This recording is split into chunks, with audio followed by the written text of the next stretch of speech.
Repair. Hello, everyone. I don't know if you can hear me. Hopefully you can hear me. I don't go live here very often. Eventually I'll get this all hooked up for you guys. I have decided that I have a goal that I have neglected. And in order for me to achieve that goal, I'm going to come here once a week and answer your questions. So with that being said, I saw a post in one of the groups, and this is what I'm not calling anyone out directly, but you did share, and I figure that the rest of the audience would benefit from it. It says, had a $625 move-in, move-out cleaning done today. Customer called complaining that things were not done right. I told him I would send someone back free of charge to address the issues. He stated, I can't have you come back. I no longer trust you. I'm going to fix the issues myself. I said, if you're not allowing us to come back, then we'll need to invoice you for the full amount. That already indirectly implies that you're going to get a discount. He said he refused to pay it. Shockingly, this was a customer who opted to e-transfer instead of provide credit card details, so he did not have a card on file to charge. Now I'm caught with my pants down, not being able to collect payment unless I show up at his door and demand it. I guess an expensive lesson that I did not need to be learned the hard way.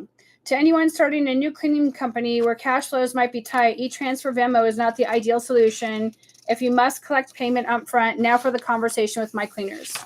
I had a very terse response to this person and how they're running the show. And I'm sure that down in the further in the post, I did not go back and look.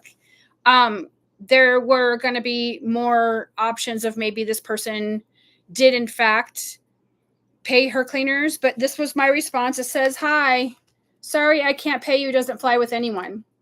Sorry, I took a chance and now you worked really hard for nothing, ... If you're in the States, they can sue you in labor court, get you for misclassification. Not sure if you are 1099 or W-2, plus fines. I would pay them out of my pocket if it was me. So the whole point of me and coming out here and answering it is there are 10 reasons why you should collect a 50% deposit. When you're on the phone and you've closed the deal. So if you get a 50% deposit on day of booking, and we require it. So if you call for a top to bottom deluxe cleaning, move in, move out, post-construction, unless you're a builder with an established account, we require you to give us a 50% deposit. A 50% deposit closes the deal. Hands down, closes the deal. They're not going to shop around. They're not going to be, oh, I'm sorry, I forgot to cancel you and blow you off. It's going to close the deal. And it secures your appointment, right? So it's on your schedule. They've already agreed to your terms and conditions, which you've either delivered in person or you've delivered through a platform like GetJobber. And it also reduces last-minute cancellations.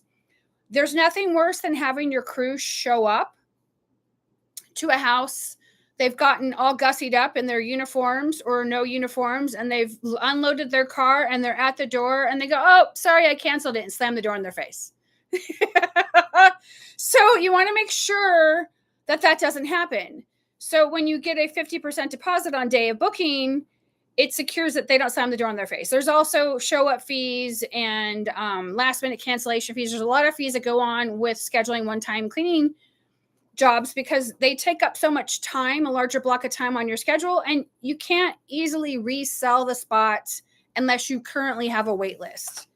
And then it'll cover your initial expenses. And what I mean by that, if you get a 50% deposit and they cancel without giving you notice, it covers your labor costs, right? It costs labor to get people to drive over to that location and get ready to clean, right? So if you get a 50% deposit and they don't give you a 48-hour notice, which is what our policy is, then we keep the 50% deposit, and that covers the labor costs that it would have cost because the cleaning techs still get paid.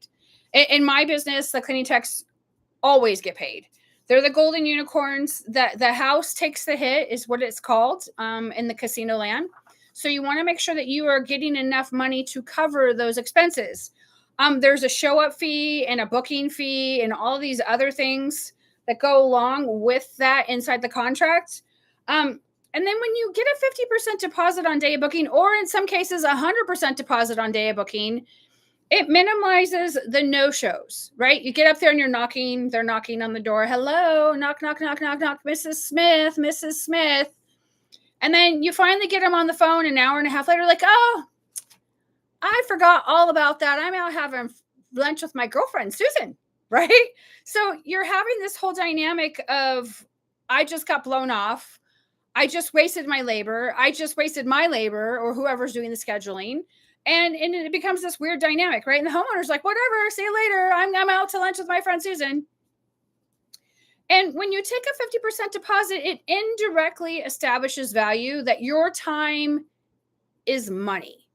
So if you're not operating at full speed yet and you're still new and you're trying to figure it out, you're putting a perceived value.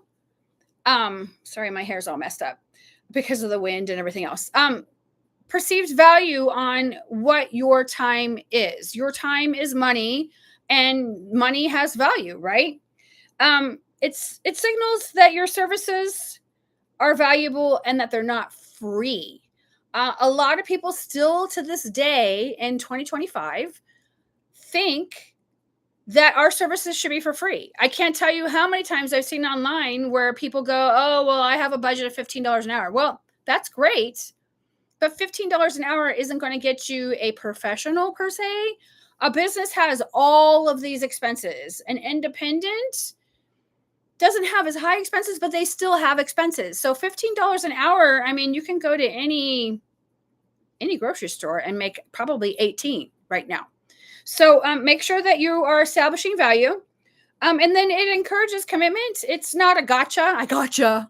I got your deposit. Right? It establishes commitment. Like, you have committed to me. I have committed to you. There's an agreement that happens verbally or written. Hopefully it's written. You have more recourse in court should you want to go down that path. And then it also simplifies billing. When you keep a credit card on file, check your laws in your state. Obviously, you don't want anyone breaking the law. But it simplifies your billing and it makes it easier. So we usually typically will take a 50% deposit on day of booking. And then after we take a 50% deposit, all of these other transactions happen right away. So they get what to expect, what we do, what we don't do, what's an add-on charge, what's not an add-on charge. When we're in the bid process, they get an actual PDF. It's 4 pages. It tells them all about our company and why they should choose us over everyone else. These are all dynamics that add in extra layers of professionalism. So when you have a credit card on file, it's not you're arbitrarily charging $1,000. The customer is informed at every step of the process. So sometimes when you walk on a job, and this happens a lot, the customer's interpretation. Here, let me get some water here real quick. The customer's interpretation of what clean is versus what a professional cleaning company's interpretation of what clean is sometimes don't match. Sometimes it just doesn't happen. And because of that, there's this dichotomy that has to happen, right? So you have to go by the dirt code. If you guys don't know what the dirt code is, there's a podcast. I'll leave it in the show notes. It talks about the dirt code. And there's a give and take, right? So sometimes you walk in on a job, you've taken the deposit, and this has happened to me multiple dozens of times, if not hundreds. And the cleaning tech's there, and I'm like, so, hey, just checking in. If you walked it or not, please call me, right? So they're getting me on the phone. They're like, okay. I'm like, okay, I have X amount of labor built into this. Do you think you can finish it in that time? And they'll say, well, let me send over some photos, right? So once they send over the photos, then we can both determine how long it will take for the 1 to 2 people to do it. And then so we can make sure that everything is done to everyone's satisfaction. There's nothing worse than throwing a cleaning tech to the fire because you have bid the margins so close that you don't have any extra in there. And then the cleaning tech's mad because they had to eat 2.5 hours of labor without getting paid. And then the company is mad because they had to eat 2.5 hours plus all of the other expenses that go along with that, workman's comp, payroll taxes, all the jazz, right? So make sure that you are making it simple for them. So when you get there and they are like, they're not ready. I can't tell you how many times have we walked on jobs and they're still packing, or they're ordering pizza, or they're having a Tupperware party, or they're doing some weird other transaction that we should not legally be witnessing. So you want to make sure that you are walking that property. So when you get there, if you are not out in the field working with your crew or working by yourself with a helper or whatever, that your cleaning tech is walking the property. That's the very first thing. After they unload their gear, after they do the greeting, they're walking the property. They're your eyes and ears. Make sure you train your cleaning techs to understand what the dirt code is and how to identify what it is. And the reason why you want to do a dirt code versus, oh my God, this is really bad, and there's no way I want to be in here, and this is really gross, and all of these other things that go along with dealing with other humans, you can actually describe the dirt code. So like 1 is, do you really live here? And 2 is like, woo, it's been a while since you've had some loving. And 15 is, oh my God, we need another cleaning company over here. We need a lot of things. So make sure that they walk the property, they call you. And then usually what happens at the halfway point is that, the office will call them and check in. Hey, I'm just calling to see how everything is. Make sure to remind them to take lunch. Or, if something weird comes up, it's just checking in. Checking in is really important for the safety of everyone, especially with how crazy society is right now. So those are just some tips and tricks on why you need to collect a 50% deposit on all one-time bookings. This person, I was not as kind as I possibly could have been, but when you don't get a 50% deposit, you're chancing it. And the reason why, and it's happened to all of us, right? And the reason why you need the 50% deposit is to secure the spot on your schedules, because you can only sell so many spots on your schedule, and they take a longer period of time to do, and they take more labor, right? So make sure that you are getting a 50% deposit so that you're not going back to your cleaning tech saying, sorry, can't pay you. I didn't get paid, so you don't get paid. Ha ha ha ha ha. It's not how professionals do it. And I hope that I don't witness it, because I don't know if I'll keep my mouth shut. But it's to help people get along with what's going on. For example, you go to an Airbnb. Do you pay a 50% deposit? You pay up front. You reserve a hotel room. Do you get a 50% deposit? Typically, 99% of the time, you're paying for it up front. How about renting a car? Renting a car is paid for up front. And then if they keep your credit card on file, so if there are any other charges that are necessary, they add it too, right? So there's this expectation that you're going to pay for up front. Now, on your end, you have to be able to produce. So if you're not producing a cleaning, it doesn't sound like this person had any way of contacting their cleaning techs during the cleaning, or maybe that's just not part of their process. But I highly recommend the check-in when they arrive at the halfway point. And then I do a formal phone call at the end. Sometimes, depending on the situation and the location, I might text message, but 99% of the time I want to hear the tone of their voice.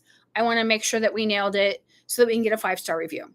Anyway, I hope that this was helpful, and I look forward to your questions. You guys take care.